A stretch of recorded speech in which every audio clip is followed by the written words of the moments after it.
Hey, Ronnie Jr. So our first person, you control this. Oh boy. A silly take or a shady take. Let's go. Let's start with Wendy Williams because she gets the critique. I personally always side with her a little more because she really is good at radio. She really still is that girl. What do you think? She needs a new wigologist. She's still Wendy, just needs a newer wig. So here I was talking about her great broadcast skill, and okay, this is what you get. No, she is amazing. She is amazing, and I was very influenced by her, and she's great at what she does. And take it or leave it, she has to say what she has to say, and that's how I am too. But just to be funny, it's like your old wigologist was way better. The cast of The View, silly or shady? Oh. I gave you a big rope because you can either, if it was me, I'd go Whoopi, I'd go Sunny, good, but you know, it is what it is. Let me hear. Look, I love Whoopi, I love Sunny, I love everybody. Megan, how do I say this? She's good to be on there because you realize who you don't want to be.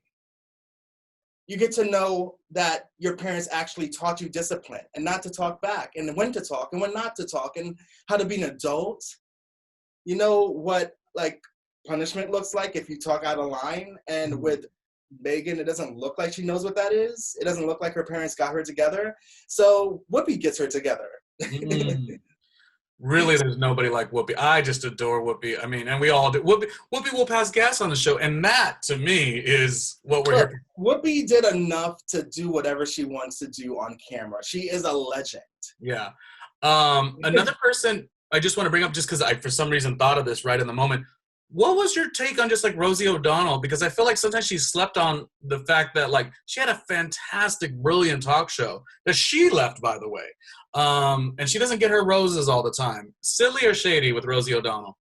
I feel like it's a little bit of both. I feel a little bit bad for Rosie O'Donnell because she was such a strong force on the show, but she had her weak moments and she let her insecurities and the other, I feel like the other cast members at that time, Barbara Walters and Elizabeth Hasselbeck, knew her weak parts and really poked at it to the point where she just kind of gave up and just was just like, it's not worth my time or mental health.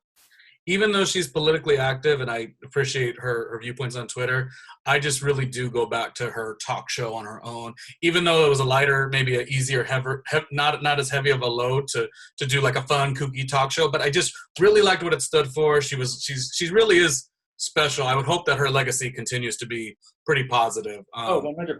YouTube lives on forever. I stay watching those interviews, especially the ones with Mariah Carey. Oh, yes. Shady, silly. Okay, we're gonna wrap soon, but Ellen? Shady.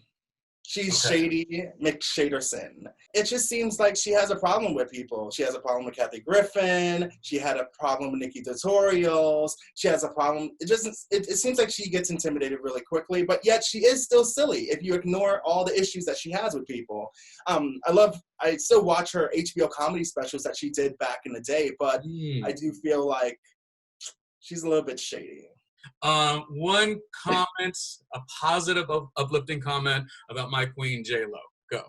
Oh, one, we need to shower her with comments, like positive comments, and praise her feet for those dancing skills and the performance. She is the queen of performing and talent. Like, is it still like no one ever had the #1 movie, the #1 album? What was it? Like, come on. And she invented Google Images with the Versace dress, which she doubled down, some 20 years ago and redid it? I mean. Give me a break because it's like she keeps looking better and better and better over the years. It's like, how do you get younger and better? I'm getting older and bigger. This does not make sense. But right. Yeah, she is everything to me. I think I'm a bigger fan than you are. Shush. Yes, I did go see her several times. I don't know. I just love her energy. She's so authentic, and I feel like she's like Jenny from the block. I had to. Yeah, If you have her book, it's right over there, right next to her best friend. Oh yeah, no, I have it, and I remember that moment of her career because that was like post Mark Anthony and kind of her sort of assessing what the next move is, and just a little bit of vulnerability. She's a light for me as somebody who's trying to create, because I always sometimes like, you'll get down, and then you see like, okay, J-Lo pushes through. So that's the reason I talk about her. Exactly, and I always tell my therapist, I'm like, I wish I was driven like J-Lo. Every single time, I'm like, I wish I was just a little bit more driven, because she keeps working and working and working and doesn't stop. And it's like, I gotta catch my breath. Like, let's relax.